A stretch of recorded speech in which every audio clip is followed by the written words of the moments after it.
When people think of Twin Peaks, one name echoes above all others: Laura Palmer. Her murder sets the entire series into motion, but Laura is more than just a victim. She's the town's golden girl, homecoming queen, straight-A student, adored by everyone, and yet beneath that surface lies a darkness that David Lynch and Mark Frost slowly unravel. Laura pretty much represents the myth of perfection. She's smiling in the yearbook photo, remembered as the bright, radiant center of the community. But this is the only mask. Twin Peaks constantly asks, how much do we really know about the people we idolize? Like the cherry pie and the coffee, sweet, nostalgic symbols of small-town America, Laura seems wholesome, but both she and the town hide rot beneath the surface. Through the secret diary of Laura Palmer and relativations of the series, we discover Laura's double life. By day, she volunteers and studies. By night, she slips into drugs, work, and dangerous encounters. This isn't contradiction, it's commentary. Lynch portrays how trauma forces people to wear masks. Laura was fighting abuse, darkness, and forces beyond comprehension. The town saw the homecoming queen. Inside, she was breaking. Laura becomes a mirror for Twin Peaks herself. A place that looks idyllic but hides corruption, violence, and supernatural evil. Laura's death isn't just the loss of one girl. It's the death of innocence. Her murder tears the veil of Twin Peaks, exposing the horror that polite society ignores. That's why her face, wrapped in plastic, is one of television's most haunting images. She embodies the collision of purity and corruption, innocence and experience. That contradiction gives Twin Peaks its tragic power.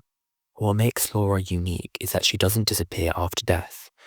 Her presence lingers in visions, dreams, and even in the Red Room. She becomes almost mythological, transcending victimhood to become a symbol of resilience.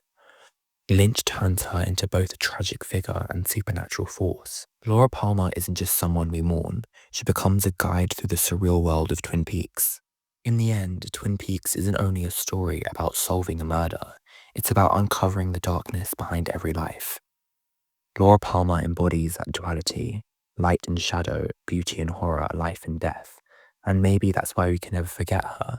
She's not just a character, she's a soul of Twin Peaks. Laura also acts as a commentary on America's dark underside. She's the embodiment of the American dream gone wrong.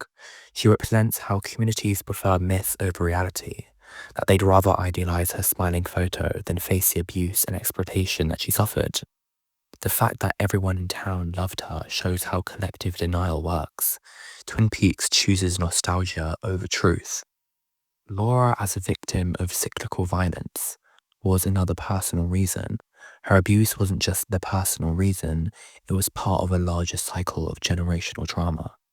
The horror of her story lies in how normalized the pain becomes, so hidden in plain sight that no one intervened. What's wrong? What? He finds out. Laura, what's the matter? By centering the show on her, Lynch forces viewers to confront how society fails victims who seem perfect on the outside. David Lynch portrays Laura as a supernatural force. In Fire Walk With Me, Laura gains an almost saint-like status, resisting BOB and choosing death over possession. This flips her from a passive victim into someone who ultimate agent. Her sacrifice literally keeps evil at bay. That's why she becomes a mythical heroine in Lynch's universe, not just a girl who was murdered. While Dale Cooper is a detective, Laura is a mystery itself. Every new relativation about her forces the audience to re-evaluate what they know.